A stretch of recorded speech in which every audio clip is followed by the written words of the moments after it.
the president of American Baptist College. Now, Dr. Lafayette, you know, before we had our second break, we were talking about the civil rights movement.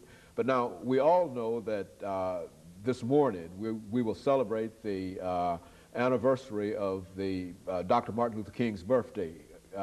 And the most important thing about it is to remember that Dr. King was assassinated in the state of Tennessee, in Memphis. And I think that it is almost incumbent upon us living in the state of Tennessee to reflect upon that. And that's what we'd like for you to do over the last 5.5 minutes that we have here, to recall the instance that you heard of Dr. King's assassination and some of the things that went through your mind and how people that you know and who were close to you and et cetera, how you felt at that particular time. This might recall memories that you've not had for the last 30 years, but sort of reflect with us as a community now dealing with that part in April of 1968, that assassination.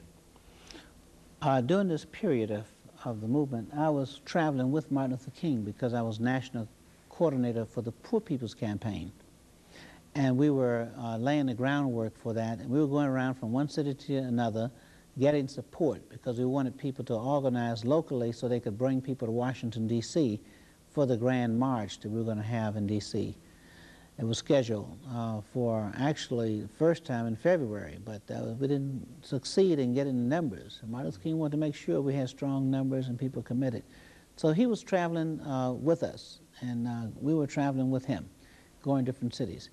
We were having a meeting, actually a staff meeting in Atlanta, which was a strategy meeting, and Martin Luther King was asked to come, go over to Memphis. Jim Lawson, who's one who was actually involved in the movement many years with us, was having to work with the sanitation workers, and the support was waning. He said, so, if Martin Luther King could just come to Memphis, have a speech, and have a little rally, a march, and that would bring the kind of focus on this and perhaps the pressure to get them to negotiate. So Martin Luther King was reluctant. He said, well, this is not on our schedule, and he said, okay, why don't you all just continue to meet.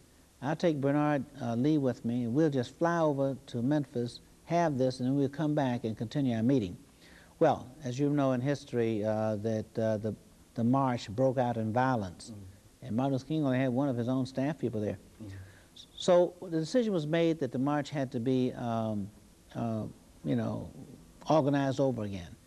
And so therefore he brought the staff people from Atlanta all to Memphis to reorganize this march. Well, we were meeting there, and I was with Martin Luther King the night before, and it was interesting, this great speech that was made about the mountaintop. Martin Luther King didn't want to make the speech. It was raining cats and dogs. I mean, it was pouring down. Martin Luther King was in his pajamas. He had sent Ralph Abernathy to make the speech. He said, Ralph, you go. I'm just tired and worn out. And another little thing happened. The publicity was very negative about that march being, and Martin Luther King was concerned that the media was going to say that the movement was waning, and so therefore when he would go out there and it's raining cats and dogs, only a few people would come. That had some impact over whether or not the support was there. Well, that was the other reason he didn't want to go. He sent Ralph, he's a good friend. Great to have a friend like Ralph. Ralph got there and said, no, Martin Luther King, he called back. He said, you got to come. This is your crowd. He said, when I walked through the door, the people just went up. And when they found out I was by myself, he said, the feathers dropped. He said, this is your crowd. And they were standing outside in the rain at Mason Temple there in Memphis. Well, I was with him in his room, so he got up and he put on his clothes and we went over to the temple. That was one of the greatest speeches he ever made. Well, the next day, to make a long story short, he said that I should continue and go on to Washington, D.C., so we could stay on schedule and open up the campaign office, which was on U Street. I think it's 14th and U in Washington, D.C.